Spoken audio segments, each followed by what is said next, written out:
I'm probably not real popular with some people by telling you all this stuff. And I guess I am biased, but it's reality. No, you won't cash flow. How are farmers surviving? 3 words.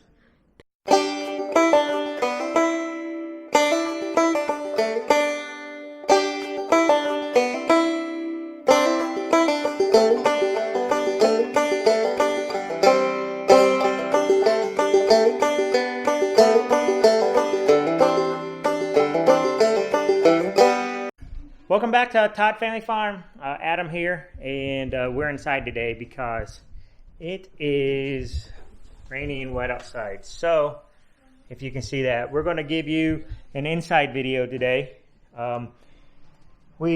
Family's pretty happy because their 2 cats went missing. They disappeared last night, and they just came home. So they're pretty happy that they didn't get ate by coyotes, because we've seen a lot of coyote action around here lately.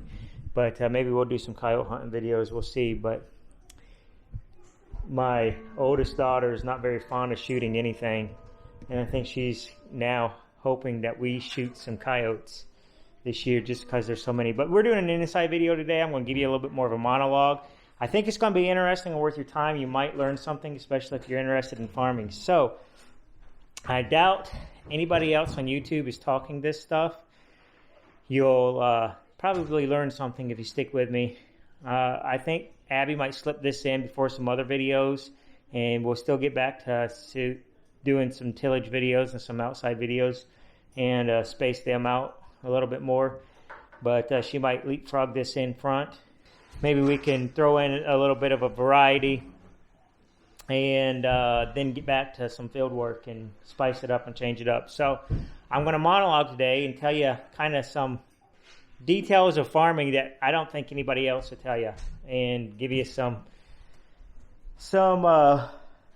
information you've never had before. So let me just throw paper airplanes at me right now. But let me tell you, there's the family. We'll give it a shot of the family real quick. And Lemuel's running around. We've had 3 birthdays here. And 3 birthdays here. So we got birthdays, decorations still are up, but Eliza had a birthday. Caroline had a birthday. Emma had a birthday, and Isella had a birthday. So we've been doing birthdays. But I will show you, I'm going to show you our farm here. We've got to watch out for this is our farm, and I want to see, let me switch the view on the camera. Now, that's our farm. And let me turn off the overhead light real quick. Yes, sir. That is a picture of an aerial view of our farm, and you can maybe see. But we've got our hog house down there, and hoop building. Let's see, this is the hoop building and the machine shed, and 3 grain bins. The only thing on here that's original from when we bought this place 30 years ago is that little teeny tiny shed right there.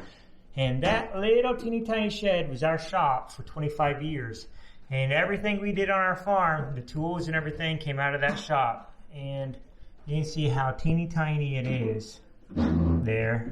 I hate that there's glare, but glare is bad. I got another video in here, or a picture. Here, let me show this. Let's see if we got overhead lights in here. Sorry about this. I should have been a little bit more prepared, but it's probably going to glare. There's our pond. And it's going to glare. Okay, there we go. We got the pond there. That's the same stuff. Machine shed, hoop building, hog house, and right, where are we at? Right there is that little tiny building. The only thing that's still original, okay, you guys can go back to what you're doing. Still original to what we had when we bought the place. And that is right over here. Sorry about this. This is like chaos in here, but there's the little building that we started out with, and that's the aerial photo. That's actually our coat of arms from Scotland. We kind of have that up there, but anyways, let me see what we have here. And I'll turn this thing around. Set it down here, and I am going to sit down right here and talk to you, because I'm going to tell you, we're already 5 minutes into the video, so how farming really works. So we're going to do a vlog today, and I don't know, this is kind of a secret that nobody else will tell you, but I'll tell you. I don't care. Can anyone just up and start farming today? Yes and no. Sure, you can just decide to go start farming and you can try, but will you cash flow? Reality is no, you won't cash flow. It's just not going to happen. There's a lot of people that wish they could, but quite frankly, you almost have to be born into farming anymore, or prop it up some other way, and I'm going to get into that.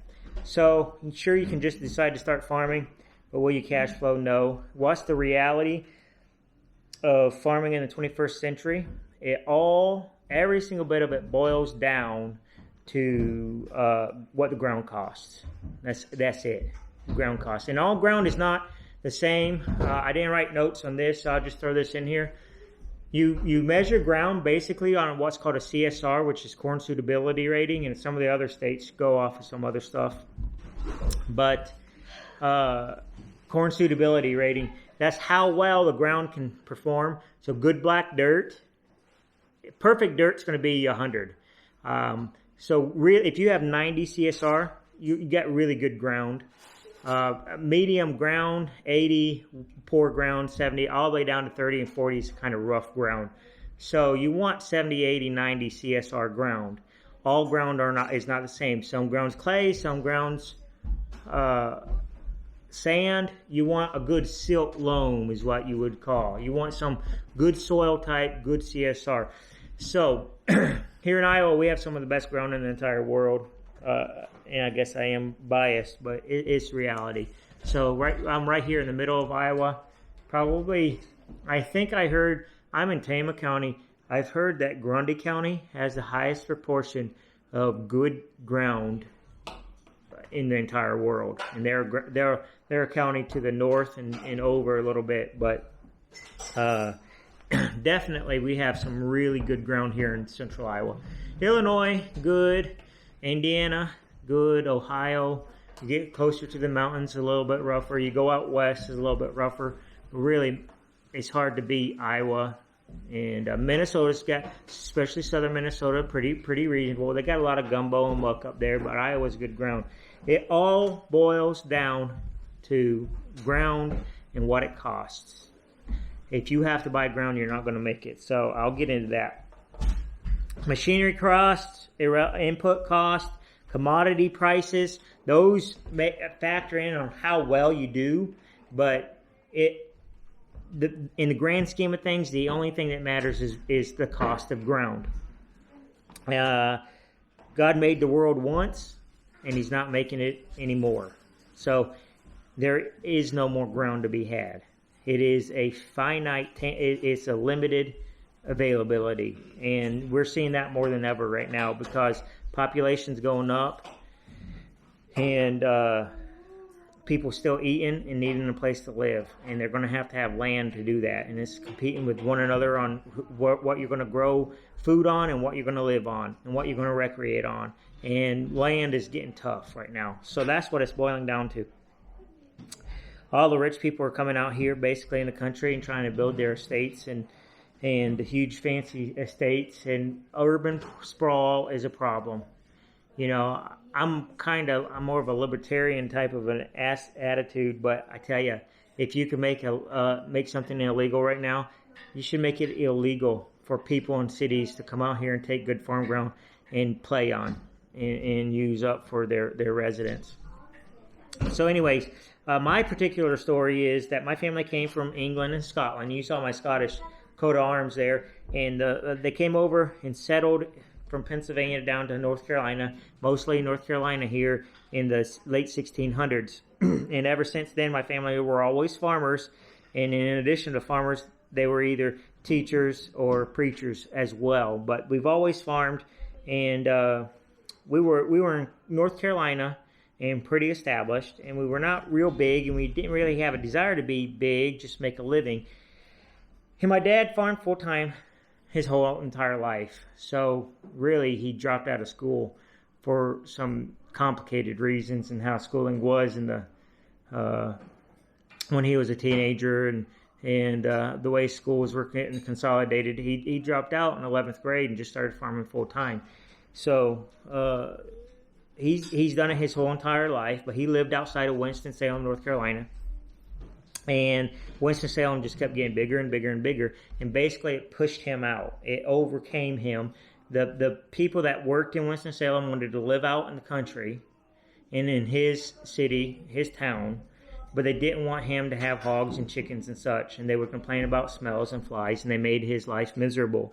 Such to the point that we moved out here to North Carolina in 1991, and we had the opportunity to get out here. So, my dad, pretty much consumed by urban sprawl in Winston-Salem, moved here in 1991, and we pretty much started from scratch in 1991, even though we've farmed in America since the 1700s, and I'm 10th generation. And back to the ground aspect of it. Good ground around here is going for $10,000 to $11,000 an acre. There's 240 acres down here that just sold for $11,000 plus an acre. Big time money. That's per acre, and an acre is only 43,000 square foot. So it's not that much of ground, and you pay $11,000. Bad ground around here is going for like $3,000 to $5,000 an acre. There's no way you can buy any of that ground and make it cash flow. And cash flow means it can pay for itself. For example, if you pay $10,000 an acre on that ground, and let's say you get a good interest rate of 3%, which, I mean, I don't know if you're going to be able to get that, especially in the years to come. 3% interest rate, that's $300 an acre just for interest. That $10,000 of ground that you bought, you would be paying $300 an acre of interest without even paying any principal back.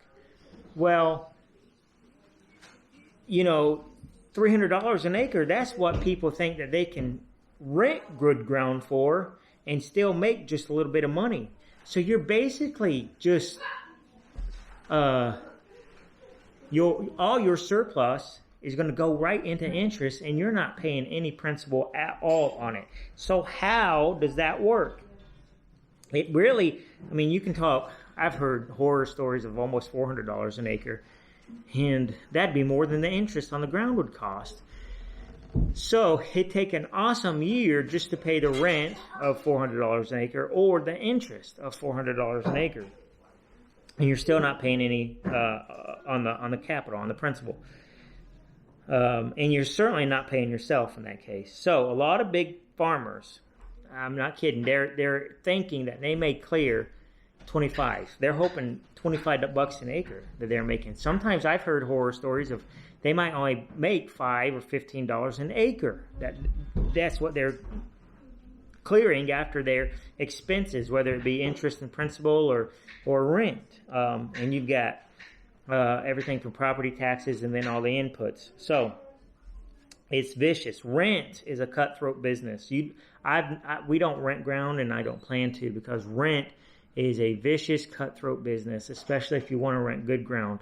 It's even the like fringe farmers fighting over the crappy ground. It's vicious amongst themselves. So how are farmers surviving? 3 words. Paid for ground. That's how farmers do it. Paid for ground. And I'm going to explain that. That's how money's made. These farms that's been in the family for years and years and years are paid for. They don't have interest, they don't have principal, and they don't have rent payments. You can think that some of this better ground is being bought for $300 a year rent. Well, if it's paid for and you're farming it yourself, that's $300 per acre that you don't have to pay. So that's money in your pocket. That's money made. That's a $300 an acre input that you don't have that some of these guys renting the ground is. That's good money. If I rented 300 acres of premium ground, it cost upward of $100,000. That's only 300 acres. And we're talking some of the big farmers are doing, I mean, it's not uncommon to have 3,000 acres. It's not all uncommon for even in Iowa, to have, for guys to have 30,000 acres that they're in control of in farming. So that's not unheard of. Well, just 300 acres, which is not very much. $100,000 it would cost to rent that. Well, if you don't have the rental payment, you own that, no interest, no principal, no rent, that's $100,000 on that 300 acres, free and clear. That's pretty good for just not having to pay rent. Now, third generation farms, fourth generation farms, fifth, sixth generation farms, they have paid for ground. And they're leveraging that paid for ground against their continued operation. That paid for ground is free and clear. No rent, no interest, no principal payments. So how much was paid for that ground? I mean, you can think of it that way. If it was pre-1900, and that's when they got it in their family, it's very likely that ground was homesteaded, that the government gave them that ground, right? Just free and clear ground. That's pretty good, considering that it could be worth $10,000 an acre right now. Now, and obviously the World War, it wasn't worth a whole lot in the Depression era and the World War eras. And then it started gaining value. So you can look at like 1950s, an acre of ground out here was worth like $400 an acre, $500 an acre. Then you get up in the 60s and 70s, and land really started inflating. And then it started kind of getting ahead of itself. And in the 80s, there was some bad weather and bad management, and there was a farm crisis. That farm crisis hurt a lot of people, and a lot of people struggled, and they lost their ground, they lost their farms and such. So it was difficult for them. Well, the land bubble burst essentially in the 80s. There was a farm crisis, and there was a lot of factors that went into it, and it scared a lot of people. We were able to move from North Carolina and get started here in Iowa because North Carolina wasn't as heavily affected by the farm crisis, and I was only 7 at the time. But people in Iowa were affected, and they were scared. They weren't as eager to buy ground.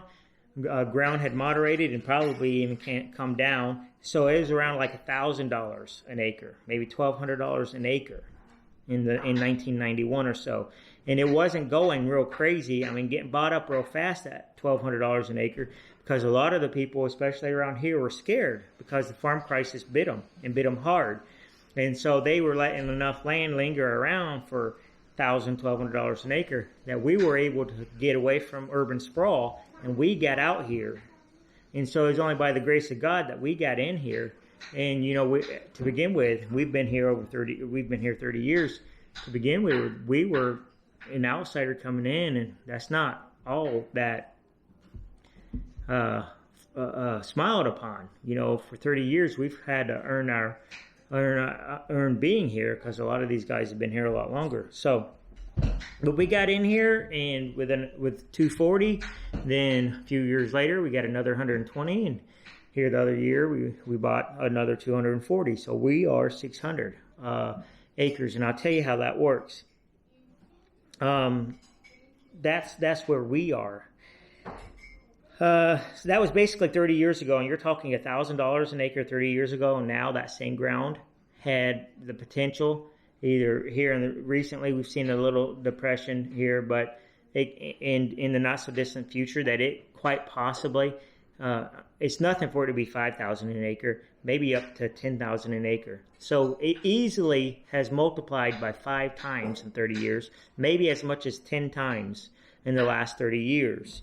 So that's where we're at. Ground has appreciated in value.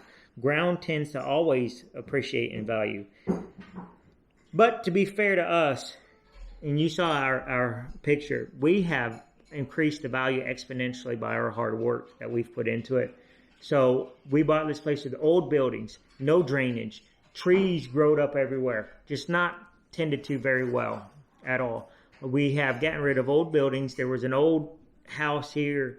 The first years we lived here, we lived in a dump. I mean, it was no heat in the house. It was rough. It was hard. And it was we struggled. We sacrificed to be out here. And we've slowly put houses on here, hog house, machine shed, hoop buildings. We've put in drain tile. We've taken out weed trees. Some trees are weeds, some trees aren't. We took out all the rogue, worthless brush. We have planted places to trees that ought to be planted. We have added value to the ground by draining it properly and waterways and such. But ground has just appreciated in and of itself. The fertility. There was no fertility. We have added fertility. We have done a lot of. We've taken really, really rough ground and we've turned it into some really premium ground just by efforts and putting the money back into the ground. And we've added value to the ground just by the way we've maintained it. So, but in order to stay viable, we've taken the value of that ground and we've put it back into the ground itself and more ground. So we've taken the appreciated value of our ground, what I will call the old ground, and we've gotten new ground, and we're improving that as we go along too. So our old ground is propping up our new ground. So if you don't have something to prop up your ground, you will not make it. You can't buy it. You have to. All this ground that's getting bought is being propped up. A lot of it's being propped up with old ground. Some of it's being propped up with investors. But that's called, instead of calling it being propped up, supplemented, you call it leveraged. The way we do it is we leverage our old ground against new ground. If you have an acre of ground, the bank will take that as collateral and let you buy more. So the ground you buy is collateral against itself, plus some of the stuff you've already got paid for. That way, if things go bad, like they did in the 80s, they take all your ground and sell it, and then they come out. So that's what's happening. A pretty good bank will hold you to about a third of your maximum potential of that ground. So if you've got $10,000 acre ground or $9,000 acre ground out here, hopefully they'll hold you to about an average of $3,000 value on your ground. That's how much you can borrow total against more ground. That's how leveraged you can be. Only about a third. So people don't get it sometimes. They don't understand that you can't buy 20 crappy acres and owe $3,500 an acre on that, and then use that to kind of leverage over here on a 240 acre farm. It does not work that way. You need like 240 acres to leverage against 240 acres.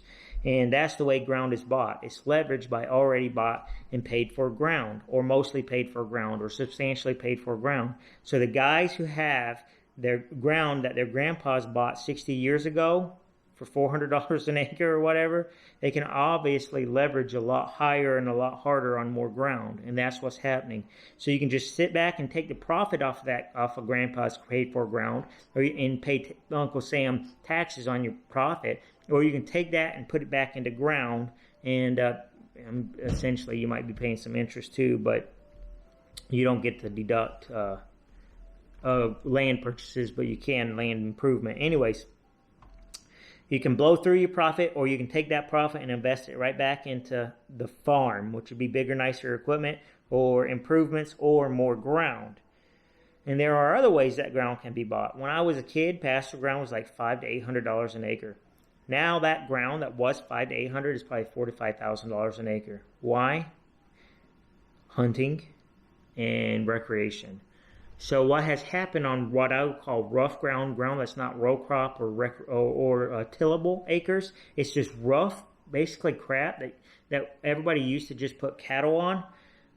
Now doctors and lawyers and insurance salesmen are propping up non-tillable ground, rough ground, with off-farm income to play on and as an investment, because they know it's going to continue to increase in value. So they take all the money that they're getting in big cities or nationwide even, and they're investing it in land and then playing on it, either fishing or hunting or both, or snowmobiling or whatever, just playing around on it. Hobbies, recreation.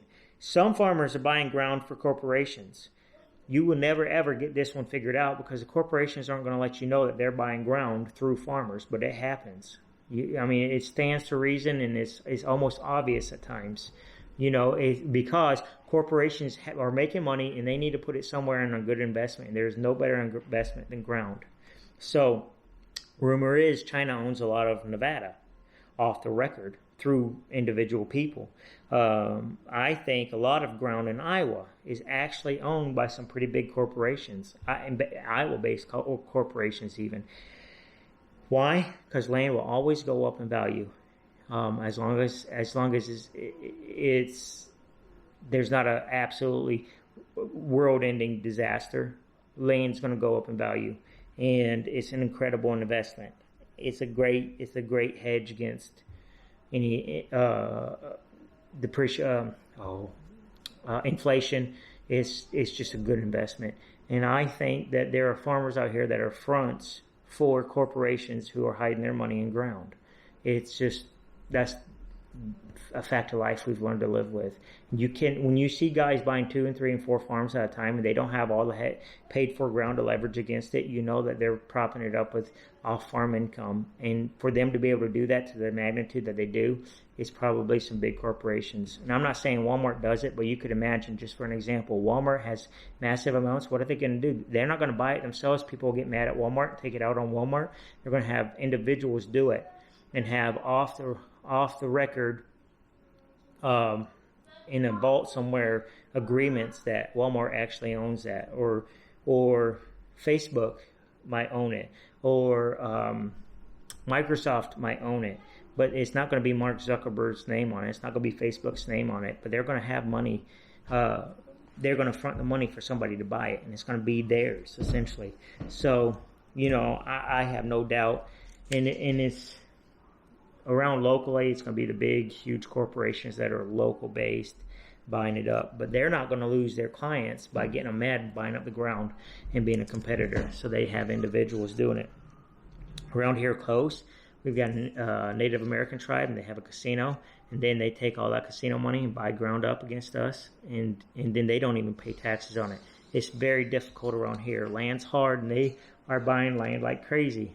But you just have to deal with it. So anyways, it's only by God's grace that we have what we have and that we got in when we did. I can only thank God and praise God for it. It's only by grace that we have what we have right now.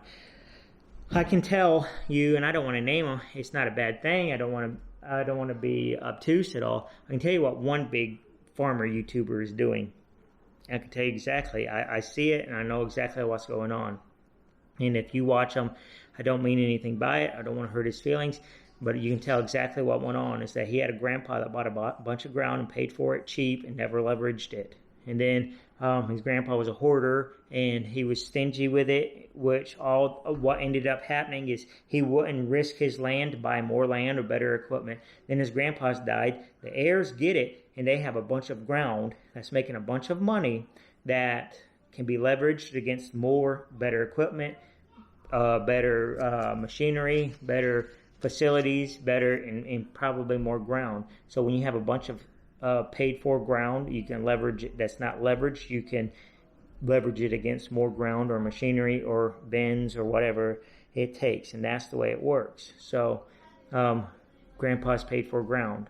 The other side of it in the livestock industry is if they have paid for hog houses, or more likely if they have sow shares and they're getting their pigs for free, then they have a lot better time making it in the hog industry when they have what we call sow shares, but that's a whole other story. So having grandpa's unleveraged paid for ground, that's a huge help in a success and successful farming and successful growth in the farming world. So if you want to farm, I don't know what to tell you. You can get on with a big farmer as a hired hand and enjoy it. And just invest wisely, or wait till the land bubble bursts, because the land bubble is going to burst one of these days and it's going to be ugly. But who knows how big it's going to get and how high you want to ride it before it bursts. Well, you better not have yourself over leveraged, and hopefully the banks are smart enough not to let people get over leveraged. And I hope, some of the big farmers, some of them you may know about, I hope they don't over leverage themselves too quickly, too fast. But I think the banks will keep them in check. I will have a part 2 to this. I'm glad you watched it this long. I hope it was informative. I'm probably not real popular with some people by telling you all this stuff, but I'm going to have a part 2, and I appreciate you watching, and have a good day. Y'all come back now. Cheers.